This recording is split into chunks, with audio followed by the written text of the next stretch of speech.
Thank you so much for stopping by. In case this is your first time, a very warm welcome to you. My name is Miriam. I am a Kenyan journalist. I have been a journalist for over 14 years now. And in my journalism career, I specialize on the current affairs across Africa and just trying to understand Africa's position in the international system. Now, my love for reading and information is what led me to what I am doing today. I discovered that I loved information through watching television in my earlier years, and I could see how the news anchors especially, I didn't know they were reading something called autocue behind the cameras, but I was perplexed because in my mind I thought, how do they have the ability to have all these things that they are sharing with us in their minds? Of course, later on I learned this information was put in the autocue, which was aiding them in passing out this information to the viewers. So out of that, I started practicing, reading and trying to cram information from the newspapers and all that. I think I was around 6 or 7 years old. And through doing this, I discovered my love for reading. So I started reading novels, I started reading newspapers, I started watching shows that were informational and things like that at a very young age. So I fell in love with reading and also with information. So it is no coincidence that I am a journalist today.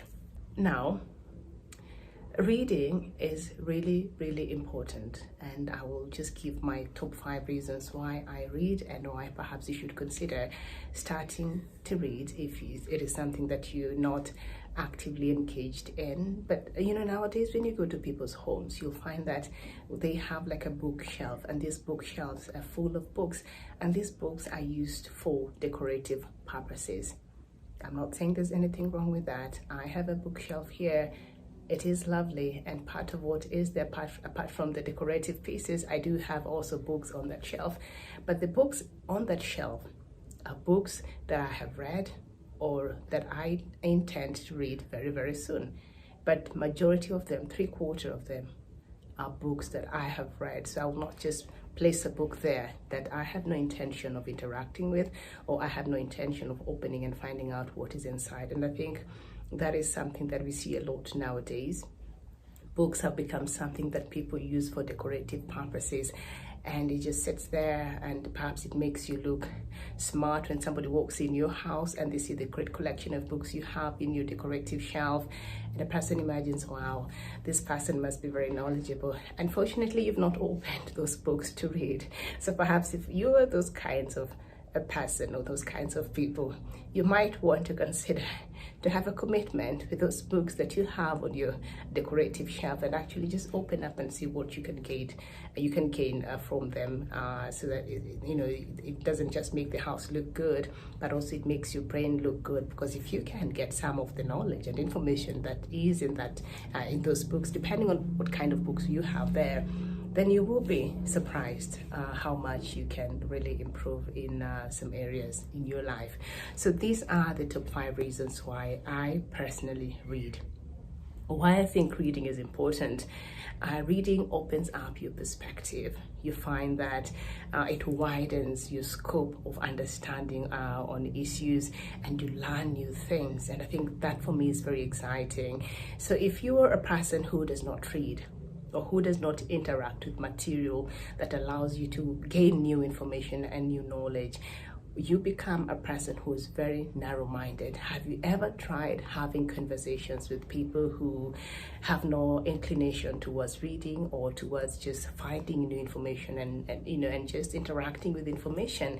If you're a person who loves those kinds of things and you are in a company of people who are the opposite of that, I can guarantee you that you will be very frustrated, because the kinds of conversations that you will be wanting to have, they don't have the capacity to engage in that level, and so you're forced to just bring yourself down to their level so that you're able to engage in these small talks.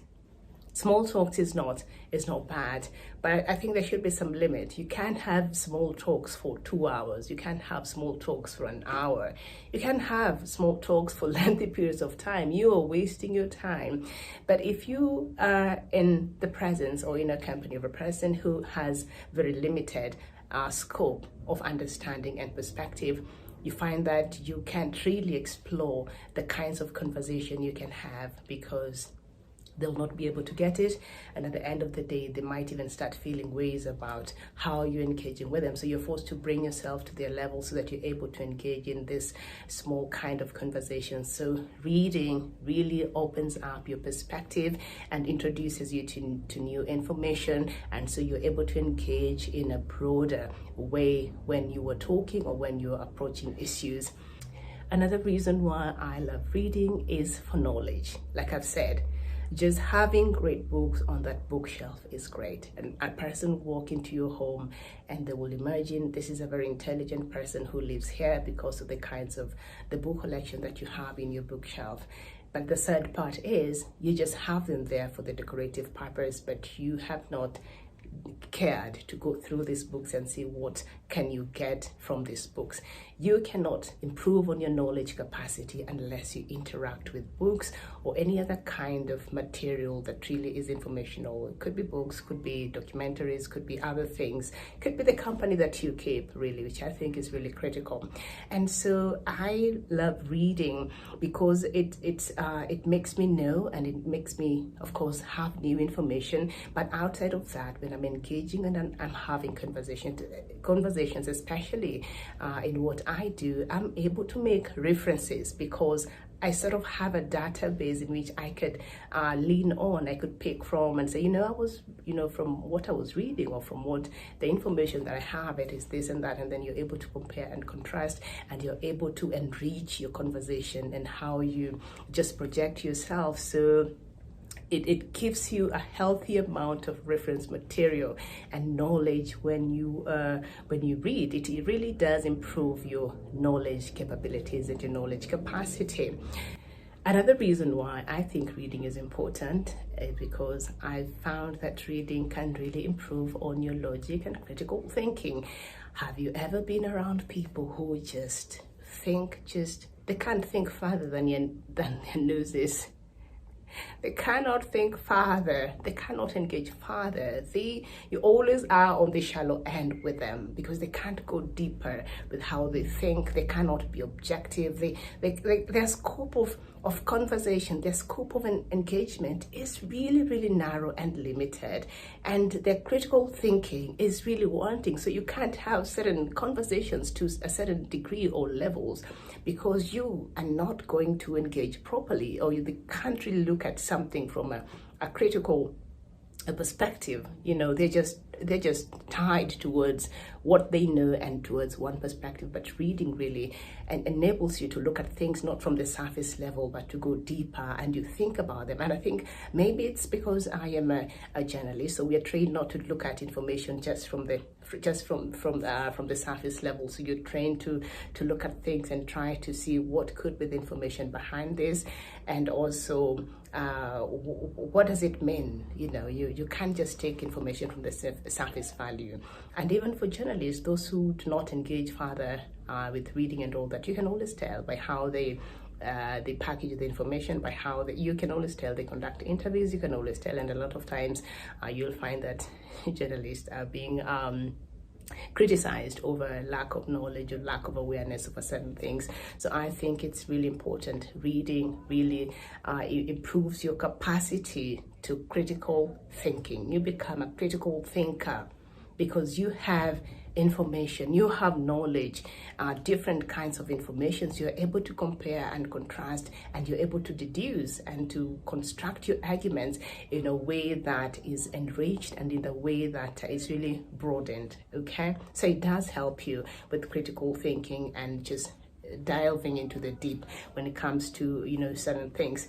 And my fourth reason why I think reading is important.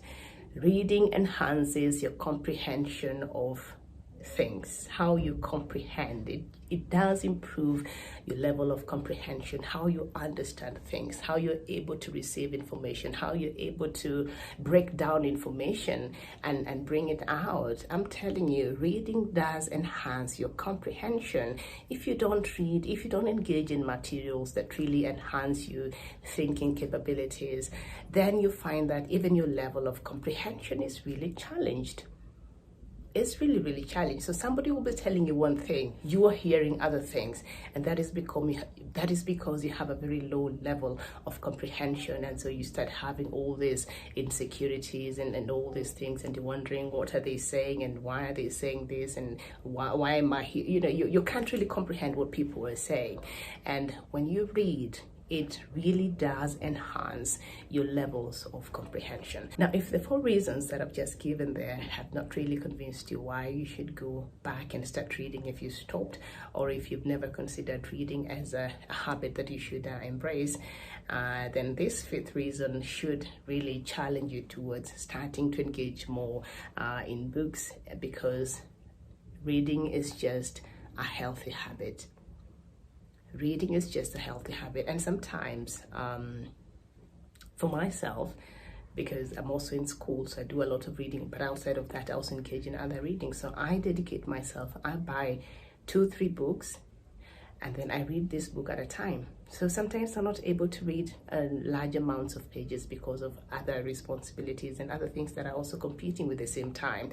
So I've dedicated myself to read maybe even about just 5 pages before I go to bed. Just that. And that is a commitment I've made, or depending on how long those chapters are, I dedicate to read perhaps 2 chapters every night before I go to sleep. Not try to complete a whole 400 pages book, because that can be an impossibility, and at some point you might even lose the focus if you're not all that into books. So just small small steps, and all that.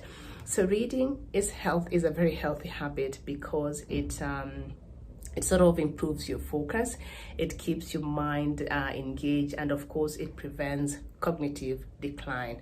Cognitive decline is the day-to-day activities that your brain gets to do, So when you read, make sure that your cognitive skills and abilities are engaged, are improved, are a lot. Okay, so reading is very, very good for your health. And so I'm just hoping that outside of just having those great books on your bookshelf in the house as decorative pieces, I would encourage you to start engaging and interacting with these books, and after that get more, so that you can learn, because learning never stops. When you stop learning, it could be in books, it could be in other things, it could be in other areas that you engage in terms of finding information and learning. It can not only be in books, but books are a very important part of it. And nowadays you don't even have to have a physical book. We have online books that you could buy, that you could download. So every time you're sitting at a reception somewhere and you're waiting for something, you have something to read. You have audio books now. You can just put on your earphones and start listening to some information. So now with technology, there are many ways by which you can access information and just things that you can read just to improve on yourself. And so if you're working towards change and you're working towards bettering yourself, this is something that you might want to start engaging in actively, because it betters you. Reading has really bettered me, and every time I read, I get new information, and for me, new information is always exciting. So I hope that you will start looking at reading as a very positive thing that will enhance you as a person, and will improve your life in ways that perhaps you had never thought about. Thank you so much for stopping by. Please remember to like, subscribe, and share. I'll see you next time. Bye-bye.